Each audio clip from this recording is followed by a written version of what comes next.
Hi traders, welcome back. നമ്മൾ ഇന്നലത്തെ മാർക്കറ്റിൽ ട്രേഡ് പ്ലാൻ ചെയ്യുന്ന സമയത്ത് നമ്മുടെ വ്യൂ എന്ന് പറയുന്നത് എന്തായിരുന്നു? മാർക്കറ്റ് ഇപ്പോൾ നിൽക്കുന്ന ലെവലിൻ്റെ മുകളിൽ വരികയാണെങ്കിൽ മാത്രം മേലേക്ക് ട്രേഡ് ചെയ്യാം, അതല്ലാന്നുണ്ടെങ്കിൽ ട്രേഡ് ചെയ്യുന്നില്ല എന്നായിരുന്നു. എന്തായാലും മാർക്കറ്റ് ഗ്യാപ് ഡൗണിൽ ഓപ്പൺ ചെയ്തു. അതിനൊരു ഫോളോ ത്രൂ കിട്ടുന്ന രീതിയിലായിരുന്നു മാർക്കറ്റ് താഴെ വന്നത്. അപ്പം ഇന്ന് ഫസ്റ്റത്തെ ഒരു 5 മിനിറ്റിൻ്റെ ക്യാൻഡിൽസ് നോക്കുകയാണെങ്കിൽ തന്നെ നമുക്കറിയാൻ പറ്റും മാർക്കറ്റ് നിഫ്റ്റി ഫസ്റ്റ് താഴെ വന്നു. ആ ഒരു ക്യാൻഡിന് ശേഷം അതിന് ഫോളോ ത്രൂ കിട്ടാതെ എന്ത് ചെയ്തു? സൈഡ് വൈസായി പോയി. ഒരു ഇൻവെർട്ടഡ് പോളൻ ഫ്ലാഗ് എന്ന് പറയാൻ പറ്റുന്ന രീതിയിൽ മാർക്കറ്റ് ബിഹേവ് ചെയ്തു. പെട്ടെന്ന് സഡൻ പാള് തന്ന് നല്ല രീതിയിൽ 23,266 23,000 എന്നുള്ള റൗണ്ട് ലെവൽ വരേക്ക് മാർക്കറ്റ് വന്നിട്ടുണ്ടായിരുന്നു. അതിനുശേഷം ഒരു ഡബിൾ ബോട്ടം ക്രിയേറ്റ് ചെയ്ത് മാർക്കറ്റ് റിവേഴ്സിൽ വരികയാണ് സത്യത്തിൽ ചെയ്തത്. അതിനകത്ത് മാർക്കറ്റ് ഒരു സൈഡ് വൈസ് ആയി നിന്നാൽ പോലും മാർക്കറ്റിൽ വോളറ്റാലിറ്റി നന്നായിട്ട് ക്രിയേറ്റ് ചെയ്തിട്ടുണ്ടായിരുന്നു. അതിന് നമുക്ക് നോക്കാം. ഏകദേശം നോക്കിയാൽ മതി. ഏകദേശം 0.74% ഡൗൺ സൈഡ്, അതായത് 272 പോയിന്റ് ഡൗൺ സൈഡ് വന്ന മാർക്കറ്റ് ഏകദേശം 150 പോയിന്റോളം തിരിച്ച് കയറിയ ശേഷം കൊണ്ട് എന്ത് ചെയ്തു? സൈഡ് വൈസ് ആവുകയാണ് ചെയ്തത്. നമുക്ക് ഇത്തരത്തിൽ മാർക്കറ്റ് കണ്ടീഷൻസ് വരുന്ന സമയത്ത് നമുക്ക് ട്രേഡുകൾ കാര്യമായിട്ട് ചെയ്തിട്ട് കാര്യമില്ല എന്നുള്ളതാണ്. കാരണം നമ്മൾ ഒരു പ്രോപ്പർ സെറ്റപ്പിനനുസരിച്ച് ട്രേഡ് വരാം. അപ്പം ഇവിടെ നമുക്ക് രണ്ട് പ്ലാൻ ചെയ്യാമായിരുന്നു. ഈ ഒരു ലോസ് അല്ലെങ്കിൽ ഇത് സ്റ്റോപ്പ് ലോസ് വെച്ചിട്ട്, കാരണം ഒരു ഡബിൾ ബോട്ടം എന്നുള്ള കൺസെപ്റ്റ് നമുക്ക് ട്രേഡ് പ്ലാൻ ചെയ്യാമായിരുന്നു. അതിനുശേഷം എന്തില്ല, നമുക്ക് കാര്യമായി ട്രേഡ് ഒന്നും കിട്ടുന്ന രീതിയിലല്ല മാർക്കറ്റ് മൂവ് ചെയ്തത്. ഇവിടെ നോക്കിയാൽ നമുക്ക് മനസ്സിലാവും എന്താണ് ചെറിയ ക്യാൻഡിൽസ് അല്ലെങ്കിൽ വോളിയം മാക്സിമം കുറയുന്ന രീതിയിലായിരുന്നു മാർക്കറ്റിൽ, അല്ലെങ്കിൽ പ്രീമിയത്തിൽ വലിയ പമ്പിംഗ് ഒന്നും ഇല്ലാത്ത രീതിയിലായിരുന്നു മൂവ്മെന്റ് ഉണ്ടായിരുന്നത്. പക്ഷേ സെൻസെക്സിന്റെ കേസിൽ നോക്കുകയാണെങ്കിൽ കുറച്ചും കൂടെ മൂവ്മെന്റ് സ്ട്രെങ്ത്തിലെ മൂവ്മെന്റ് ആയിരുന്നു.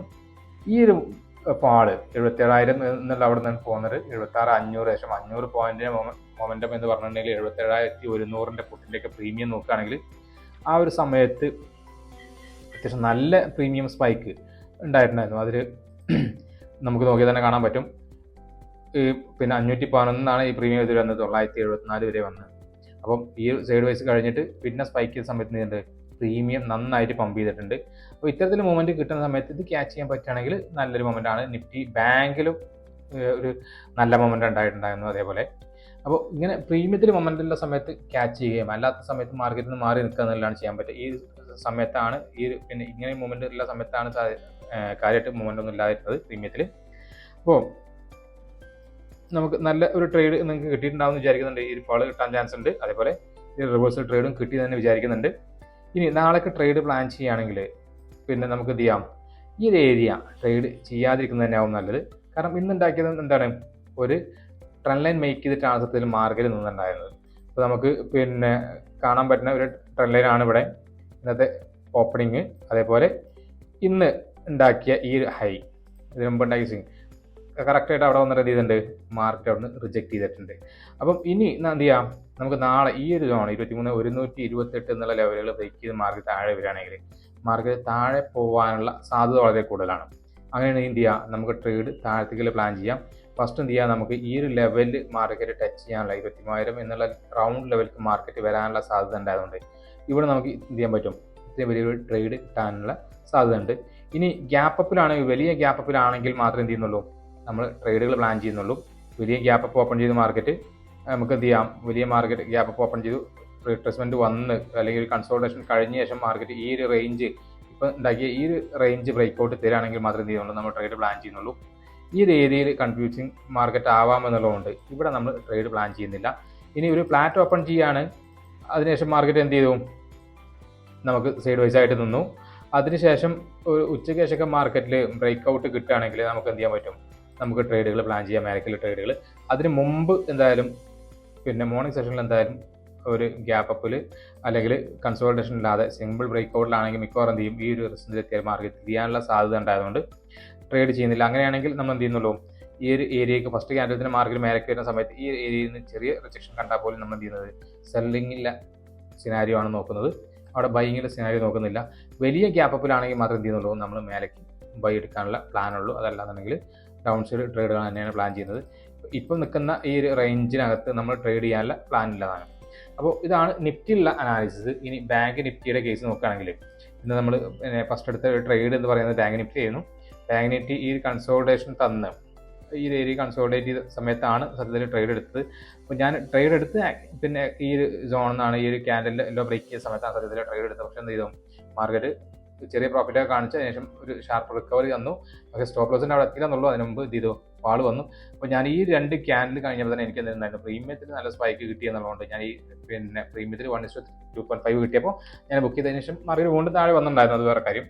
അപ്പോൾ അത് മുഴുവനായിട്ട് പിടിച്ചിട്ടുണ്ടായില്ല. ഈ 2 ക്യാൻഡിലാണ് നമ്മൾ പിന്നെ പിടിച്ചത്. അതിൽ നല്ല പ്രീമിയം ക്യാരി ഉണ്ടായിരുന്നു. ഈ 2 ക്യാൻഡിൽ നല്ല പ്രീമിയം ക്യാരി ഉണ്ടായിരുന്നു, അത് നമുക്ക് ക്യാച്ച് ചെയ്യാൻ പറ്റിയിട്ടുണ്ടായിരുന്നു. അപ്പോൾ നിഫ്റ്റി ബാങ്കിൻ്റെ കേസിൽ നമ്മൾ പറഞ്ഞിട്ടുണ്ടായിരുന്നു ഈ ഒരു സോൺ ബ്രേക്ക് ചെയ്യുകയാണെങ്കിൽ നമുക്ക് ട്രേഡ് പിന്നെ പ്ലാൻ ചെയ്യാന്നുള്ളതൊക്കെ. അപ്പോൾ ഇനി നിഫ്റ്റി ബാങ്കിൻ്റെ കേസിൽ നമുക്ക് നാളേക്കുള്ള ട്രേഡ് പ്ലാൻ ചെയ്യുകയാണെങ്കിൽ നമ്മൾ ഇപ്പം കഴിഞ്ഞ ദിവസങ്ങളൊക്കെ പറഞ്ഞായിരുന്നു ഇതൊരു ഫസ്റ്റ് ഫുൾ ബാക്ക് ആയിട്ടാണ് നമ്മൾ കൺസിഡർ ചെയ്യുന്നത്. ഒരിക്കലും എന്തില്ല, ഒരു ട്രെൻഡ് കണ്ടിന്യൂഷൻ ആയിട്ടല്ല കൺസിഡർ ചെയ്യുന്നത്. ഇനി ഒരു ട്രെൻഡ് കണ്ടിന്യൂഷൻ ആയിട്ട് കണക്കാക്കണമെന്നുണ്ടെങ്കിൽ നാളെ ഗ്യാപ്പ് അപ്പിൽ ഓപ്പൺ ചെയ്യണം മാർക്കറ്റ് ചെറിയ റിവേഴ്സൽ കാണിച്ചു കഴിഞ്ഞാൽ അടുത്ത ദിവസം മുതൽ എന്ത് ചെയ്യാം, നമുക്ക് റിവേഴ്സൽ ട്രേഡുകൾ അല്ലെങ്കിൽ കോൾ സൈഡിലെ എൻട്രികൾ പ്ലാൻ ചെയ്ത് തുടങ്ങാൻ പറ്റും. അപ്പം നാളെ ഒരു ദിവസം മാർക്കറ്റ് എവിടെ ഓപ്പൺ ചെയ്യുന്നു എന്നുള്ളതിന് നമുക്ക് നല്ല പ്രസക്തി ഉണ്ട്. നാളെ മാർക്കറ്റ് എന്ത് വേണം, ചെറിയ ഗ്യാപ്പ് അപ്പിൽ ഓപ്പൺ ചെയ്ത് ഈ ഒരു സോണിൽ കൺസോൾട്ടേറ്റ് ചെയ്യുക അല്ലെങ്കിൽ ഇവിടെ നിൽക്കുക ചെയ്യുകയാണെങ്കിൽ അടുത്ത ദിവസം എന്ത് ചെയ്യാം, നമുക്ക് മേലക്കുള്ള ട്രേഡുകൾ നന്നായിട്ട് പ്ലാൻ ചെയ്ത് തുടങ്ങാൻ പറ്റും. അതല്ല ഈ ഒരു ട്രെൻഡ് തന്നെ കണ്ടിന്യൂ ചെയ്യാനുള്ള സാധ്യത ഉണ്ട് അല്ലെങ്കിൽ കണ്ടിന്യൂ ചെയ്യുകയാണെങ്കിൽ നമ്മൾ എന്ത് ചെയ്യേണ്ട ആവശ്യമില്ല, മേലക്കുള്ള ട്രേഡുകൾ നിലവിൽ പ്ലാൻ ചെയ്ത് തുടങ്ങണ്ട. നിലവിൽ എന്ത് ചെയ്യാം, ഡൗൺ സൈഡ് ട്രേഡുകൾ നമ്മൾ പ്ലാൻ ചെയ്ത് തുടങ്ങാം. ഇന്നും ഒരു ട്രെൻഡ് ലൈനിൽ മേക്ക് ചെയ്തിട്ട് ആ ട്രെൻഡ് ലൈനിലാണ് ഇപ്പോൾ മാർക്കറ്റ് നിൽക്കുന്നത്. അപ്പോൾ നമുക്ക് എന്ത് ചെയ്യാൻ പറ്റും, നാളെ ഈ ഒരു സോണ് ഈ 48,323 എന്നുള്ള ലെവൽ ബ്രേക്ക് ചെയ്യുന്ന സമയത്ത് നമുക്ക് ഡൗൺ സൈഡ് ട്രേഡ് പ്ലാൻ ചെയ്യാം. ഫസ്റ്റ് ടാർഗറ്റ് എന്ന് പറയുന്നത് ഈ റൗണ്ട് ലെവൽ 48,000 എന്നുള്ള ഈ റൗണ്ട് ലെവൽ എന്ത് ചെയ്യാം, നമുക്ക് ഫസ്റ്റ് ടാർഗറ്റായിട്ട് വെക്കാൻ പറ്റും. അതിനുശേഷം എന്ത് ചെയ്യാം, 47,500 അല്ലെങ്കിൽ 550 എന്നുള്ള ലെവലുകൾ ടാർഗറ്റ് ചെയ്ത് വലിയ ട്രേഡുകൾ പ്ലാൻ ചെയ്യാൻ പറ്റുമെന്നുള്ളതാണ്. ഗ്യാപ്പ് അപ്പിൽ ഓപ്പൺ ചെയ്ത് കഴിഞ്ഞാൽ തന്നെ നമ്മൾ എന്ത് ചെയ്യുന്നുള്ളൂ, വലിയ ഗ്യാപ്പ് അപ്പിലാണ് ഈ 48,700 മുകളിൽ വന്ന് ഓപ്പൺ ചെയ്തിട്ടുണ്ട്, കൺസോൾട്ടേറ്റ് ചെയ്യുന്നുണ്ട്, ബ്രേക്ക്ഔട്ട് കിട്ടുന്നുണ്ട് എന്നുണ്ടെങ്കിൽ മാത്രമേ ട്രേഡ് പ്ലാൻ ചെയ്യുന്നുള്ളൂ. അതല്ലാത്ത കേസിൽ നമ്മൾ എന്ത് ചെയ്യുന്നില്ല, മേലക്കുള്ള ട്രേഡുകളൊന്നും പ്ലാൻ ചെയ്യുന്നില്ല. ഇനി വലിയ ഗ്യാപ്പ് അപ്പ് അതായത് 49,000 എന്നുള്ള റൗണ്ട് ലെവലിന് മുകളിൽ മാർക്കറ്റ് വരുന്ന സമയത്ത് ആദ്യം നോക്കുന്നത് അത് മാർക്കറ്റ് റിട്രേസ്മെന്റിന് വരുന്നുണ്ടോന്നാണ്. കണ്ടിന്യൂസ് ആയിട്ട് മാർക്കറ്റ് മേലേക്ക് പോവുകയാണെങ്കിൽ നമ്മൾ എന്ത് ചെയ്യുന്നില്ല, ട്രേഡ് പ്ലാൻ ചെയ്യുന്നില്ല. കാരണം അവിടെ നമുക്ക് സ്റ്റോപ്പ് ലോസ് ഒക്കെ അല്ല. അങ്ങനെ വരികയാണെങ്കിൽ നമ്മൾ എന്ത് ചെയ്യുള്ളൂ, 5 മിനിറ്റിന്റെ ഒരു ക്യാൻഡിൽ ക്ലോസിംഗ് വന്നിട്ട് അതിന് ഒരു റിട്രേസ്മെന്റ് തന്ന് മേലേക്ക് കയറി പോവുകയാണെങ്കിൽ എന്ത് ചെയ്യാം, ആ റിട്രേസ്മെന്റ് താഴെ സ്റ്റോപ്പ് ലോസ് വെച്ചിട്ട് മേലേക്കുള്ള ട്രേഡ് പ്ലാൻ ചെയ്യാം. ഫസ്റ്റ് ടാർഗറ്റ് എന്ന് പറയുന്നത് 49, പിന്നെ ഈ ഒരു ലെവല് 49,393 എന്നുള്ള ലെവൽ ടാർഗറ്റ് ചെയ്യാം. അത് കഴിഞ്ഞാൽ പിന്നെ 457, 664 എന്നുള്ള ലെവലും ടാർഗറ്റ് ചെയ്ത് നമുക്ക് ട്രേഡ് ചെയ്യാൻ പറ്റും. ഇതൊക്കെയാണ് നാളേക്കുള്ള നമ്മുടെ നിഫ്റ്റി ബാങ്ക് അതേപോലെ നിഫ്റ്റി ഫിഫ്റ്റിയുടെ അനാലിസിസ്. ഇനി സെൻസെക്സ് ഒന്ന് നോക്കാം. സെൻസെക്സ് ആണെന്ന് അത്യാവശ്യം നല്ല പ്രീമിയം മൂവ്മെന്റ് ഉണ്ടായിരുന്ന ഒരു പിന്നെ തരത്തിൽ മാർക്കറ്റ് മൂവ് ചെയ്തത് സെൻസെക്സ് മാത്രമാണ്. അപ്പോൾ സെൻസെക്സ് നിഫ്റ്റിയുടെ സെയിം സിനാരിയോ ആണ് കാണിക്കുന്നത്. അപ്പം എന്ത് ചെയ്യാം, നമുക്ക് ഈ ഒരു ലോ ബ്രേക്ക് ചെയ്താൽ 76,277 ബ്രേക്ക് ചെയ്ത് കഴിഞ്ഞാൽ 75,900 വരെയൊക്കെ മാർക്കറ്റ് പോകും എന്നുള്ള കാഴ്ചകൾ എന്ത് ചെയ്യാം, താഴത്തേക്കുള്ള ട്രേഡുകൾ പ്ലാൻ ചെയ്ത് തുടങ്ങാൻ പറ്റും.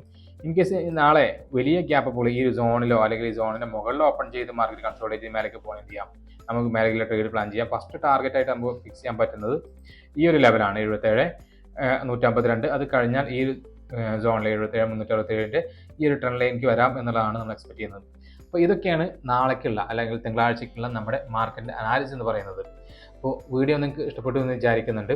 ഇഷ്ടപ്പെട്ടിട്ടുണ്ടെങ്കിൽ തീർച്ചയായും ലൈക്ക് ചെയ്യുക, ഷെയർ ചെയ്യുക, അതേപോലെ സബ്സ്ക്രൈബ് ചെയ്യുക.